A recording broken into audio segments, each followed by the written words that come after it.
Welcome back, all my 40K fanatics out there. I'm DJ here with Tim's Nation to bring you another faction-focused video focusing on cronies and focusing on destroyers. Today, we're going to talk about one of the most confusing units in the Necron Codex. And I don't mean confusing for how it operates, but just the sense of like, man, GW, what are you doing with these guys? Honestly, like there was so much about these guys that it just confuses me and blows my mind. Lokhust destroyers, not the heavies, the regular Lokhust destroyers. These guys have been in such a weird place, codex after codex, from being absolutely broken to completely useless to why can't we get a new model? This flight stand sucks. I hate the flight stand. I hate the flight stand. I have so many of them that are broken. I'm glad I have extra pins. They constantly break. They constantly break, and they're terrible to move. Terrible to transport, terrible to deploy, terrible to use in game terms every which way possible. I'm just, tell you how I really feel. Tell you how I really feel. Well, how I really feel is, guys, you should subscribe to the channel. We have been busting our butts here, bringing out new content, and we're going to continue bringing out new content, from battle reports to just talking about armies, stuff to get you through your workday. Turn on that notification, get notified on all the content we're bringing here on the channel. I talk with Lane, I talk with Nico. We're going to be getting them on here a bunch more. I got a bunch of other people who want to come on, show up, talk about their armies. In fact, I even want to get some people on here just to talk about their experiences at tournaments. You know, we all have a bunch of stories from different tournaments in a kind of segment I kind of want to call just like old men talk, give their war stories or something like that. And we'll work on that. But for today, we're here for destroyers. Lokhust destroyers. Man, these guys are heartbreakers sometimes. Really, they are. They really are. All right, so Lokhust destroyers. Let's start off with their stat lines. So they come in with a 7-inch move, toughness 6, 3-up save, 3 wounds, leadership 7, and objective control value 2. These guys are same on par with the Scorpack destroyers. So this is kind of the base, I would say the base destroyer stat line. Everything else, depending on what their role is, kind of shifts. Ophidian destroyers, which are faster, more nimble, get a boosted move, but lose some defense. Heavy destroyers, which are heavy and have heavy guns, get a little bit of a boost to defense and an extra wound. These guys and Scorpacks are at that kind of middle column. The toughness 6, the 3-up save, the 7-inch move, etc., etc., etc. These guys do have fly, where all the other ones do not, and they're infantry. The heavies do have fly, and the Lord. Okay, all the Lokhusts have fly. So these guys have the infantry keyword, so they're able to move through. And top of the infantry, they're mounted. They're mounted, so they're not able to move through, so they're going to have to fly over stuff. Excuse me, I totally messed that one up. So that kind of makes it rough. The 7-inch move, cool, makes it a little bit easier to jump up on a piece of terrain and be able to shoot down, maybe get some plunging effects in there. And these guys are completely just gunboats. So their gun is a 24-inch range. They get 3 shots, ballistic skill 3, strength 5, AP 2, 2 damage. So last edition was a D3 damage. That I like. I kind of like seeing the solid 2 damage. I do like that they just have the 2 inherent damage. We don't have to worry about the dice roll. I'm cool with that. However, that strength 5 doesn't sit well with me. I understand that we wanted to reduce some of the killing potential in units, but I think you kind of neutered these guys by hitting it on both sides. Now they can't get up to 3 damage, so some of these Marine units that have a feel no pain, or 2 wound units that have a feel no pain, if they stop one of it, they shrug off the damage, which really, really significantly weakens a unit like destroyers that only get 3 shots. So 3 shots at 30 points a guy. Keep that in mind. They're 30 points a model. So I don't know how I feel about that. I brought these guys on the field and I shot them at some Terminators and they got absorbed. Granted, I'm shooting at 3 wound models here. Okay, I get it. But still, as the time came and as I started rolling the dice that gets reduced throughout it made it just feel not so good. When in the end, you're like, okay, you're taking 6 wounds. And then they roll saves. And then you see the damage and go, man, for destroyers, you really didn't destroy very much. So the 2 damage to me is kind of rough. I wish there was something, you know, we have that plasma sight that floats around with the other destroyer units. Something with these guys that would be able to be a once per game use, or twice in the case of having a 6-man maybe, that allows you to kind of increase these guys' potential and damage without it being too chaotic and crazy and off the board. I think that that definitely would be something that would help suffice these guys, because in combat they're 2 attacks, weapon skill 3, 4, strike 4, 0 AP, 1 damage. You're not doing anything in combat. Unless you have a Locust Lord, these guys have no combat defense. And once they get tagged, that's it. That's it. They're not vehicles, so you fall back, they're stuck. So there's a lot of deficiencies with these guys. They're very easy to tag and just shut down for the whole game. And so, and that's another thing, like a unit such as this needs some way around that, whether it's a stratagem, whether it's a character buff.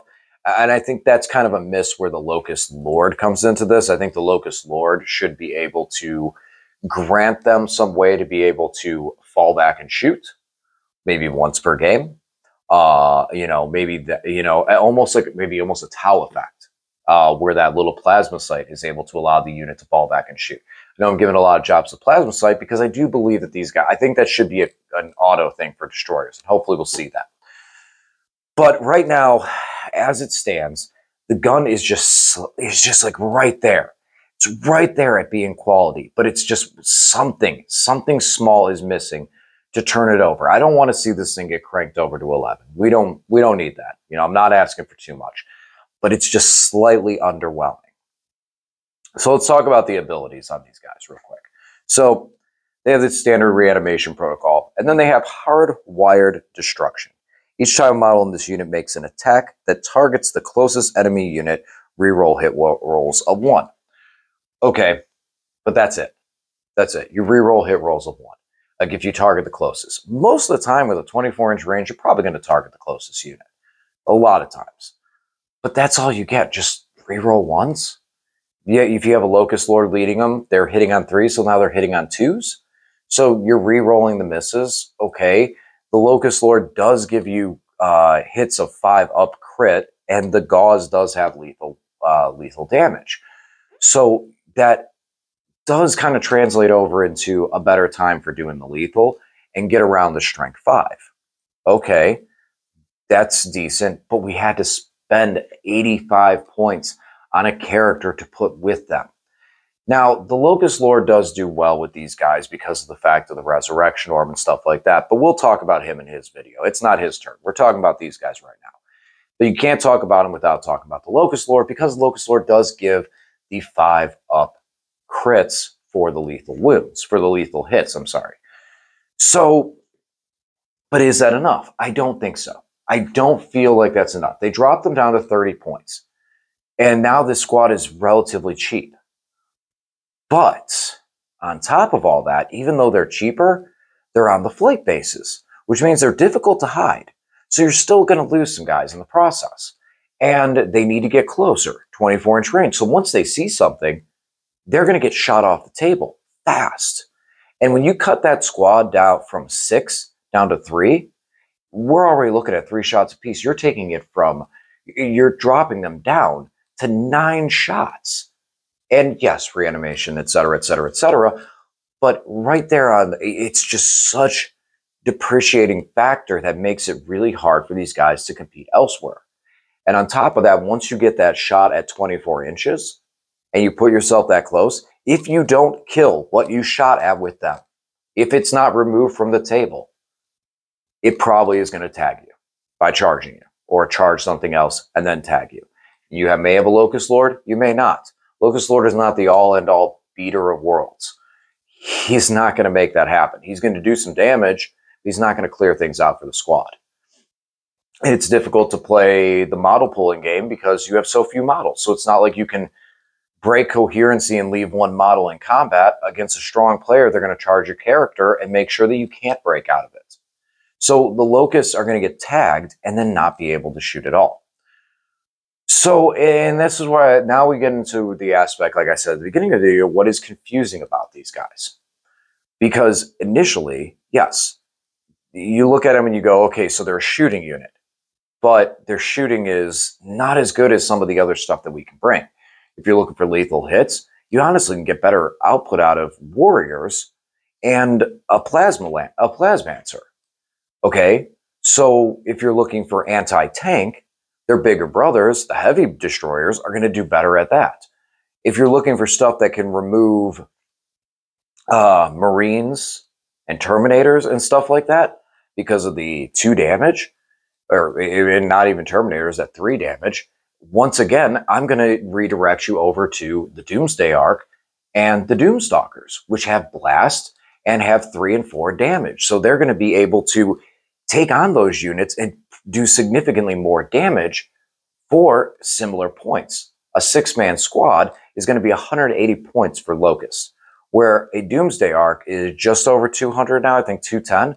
So 30 points more for a Doomsday Arc, or less than that for a Doomstalker that can put out a blast damage that, while yes, you get more shots off the Lokhust, but each one of those shots that hits home and scores through from a Doomstalker kills a non-feel no pain Terminator right away, just off the board, where 2 shots from a Lokhust is going to be required to take out a Terminator. So what are these guys going at and shooting at when so many other units in our army have either combat prowess, better range, or more resilience, even with the toughness 6, than the Locusts have? So it kind of puts them in a place where it's like, okay, these are one of your premier units. Why are they so bad? And I have a couple theories behind that. Number one, I think GW doesn't want to make any more of them. I think that we saw the Lokhust heavy model, and when you look at the entire model line of Necron units, there is 2 units that still use those little green rods. 1, Lokhust Destroyers, and 2, Lokhust Lords, not Lokhust Lords, regular Lords. Actually, I think the Lokhust Lord kit might as well. But the Lokhust, maybe Lokhust Lord, and the regular Lords that you get as a fine cast have the little green rods on them. Not all of them, but most of them still do. And we see the new Warriors, no green rods. We saw the new Immortals, no green rods. I can go the Monolith, all of which eliminated the green rods from the kit. I think we will see new Lokhust models. I think that I'm calling it right now. We will see a teaser for new Lokhust models, a new Lokhust Lord kit, or maybe we get the Lokhust kit and then there's just a little bit extra on the sprue that can make a Lokhust Lord. I could see that. But we're going to see new Lokhust models. And at that point in time, that's when we're going to see the stat line that can actually destroy something, can actually get out of combat. I don't think they'll have a self-teleportation, but I'd like for them to be able to at least fall back, get out of combat, etc., something like that. Now, with all that being said, do Lokhust Destroyers have any place in competitive play? And by everything I've said right now, you're probably expecting the answer to be no. Honestly, yes. Lokhust Destroyers are amazing for one specific role. You see, we're not allowed to cut apart units. You know, you can't take a 9-man Lich Guard or a 17-man Warrior Squad to shave a few points for something else. Can't do that anymore. It's small size, full size. That's it. Except with these guys. These are one of the few units that doesn't have that requirement. In fact, you can take a Lokhust squad that is as small as 1 model. And as I said it before, these guys are 30 points apiece. This is the cheapest unit in the Necron army. 100%. Now, when we're building those armies and you run out those last little bit of points, and you're trying to figure out what to do, you got 30 points left, you already bought your Veil, you got your Sovereign Cornell, there's not very much left for you to do, bam, buy a Lokhust and put it in strategic. Because again, these guys are objective control too. And the next cheapest unit is Scarabs, which are objective control 0. And then from there up, you have Death Marks at 65 points, Flayed Ones at 70 points, maybe 75, I think it's 70 though. And now we're increasing that total where we're getting closer and closer to 100. And when we get to that 100-point column, I'm sold on Ophidians at that point for those points. So when you look at that though, Locusts and Scarabs are good for playing secondaries. Locusts can also play primaries because it's objective control value of 2. It's not going to do much anything. It's got a decent gun. I mean, but it's only 3 wounds and a toughness 6. Your opponent looks at it, it's probably going to die. If a 5-man Marine squad's going to look at it, it's going to die. But when you put it in strategic, you're able to bring it on to play that secondary game. And then from that point, you can move it towards an objective that either you may have flanked, taken everything out of there, and now you're proceeding to move the rest away around the field, or on an objective where just no one's at, and just float up there, take the objective, stand on it, and then, oh, look, you drew investigate signals. Cool. Scoot back to a corner. Oh, I got engaged on all fronts. Hey, I'm already here. Oh, you got behind enemy lines? I got a 7-inch move. I could advance, go beeline that thing in there and just land on it and go, hey, look at me. I'm losing this guy next turn, but I just got him behind enemy lines. And that's where he fits. It's 30 points. You score any points with this thing. On my opinion, he bought his points. And it's the cheapest unit right now in the Codex. Only issue is, you're going to be dealing with the flight stand and picking up the model and the flight stand falling off and it falling on the table and it dropping and then it falling into multiple pieces, and then you go to put him back on and you move him and you think you have him positioned and you don't, and you move away and then he falls over and then an arm breaks and then a green rod falls out and then he's laying there on the table and you're looking at it and you're trying not to lose the green rod, and then you go to put him back on there. You think he's on there, but no, really you're just in another little piece of the model. It spins again, falls over again, knocking another green rod out. And at this point, you just look at your opponent and say, can I just put the stupid thing on its belly on the table? Had so many times where I've seen that, where I've just taken the pin out, put the model on the base and said, here's the base for all intents and purposes. Here's the model. I'm done with it falling apart and breaking, especially if it falls on that little arm, that skinny little arm, and breaks that skinny little arm. Can you tell I really hate the flight bases? Just a little bit. So, all right, guys, let me know what you think in the comment section. Let me know if you think that there is hope for Locust, if there is something in the meta that Locust can do well against. I'm not seeing it. I don't. I thought they were cool. I thought I'd give them a try. I did. Was highly unimpressed by them, and I really don't think that there's anything that they're just going to absolutely shred. There are things they could shred, but we have better units in our army that we're already taking that can shred those things already. So let me know in the comments section what you guys think.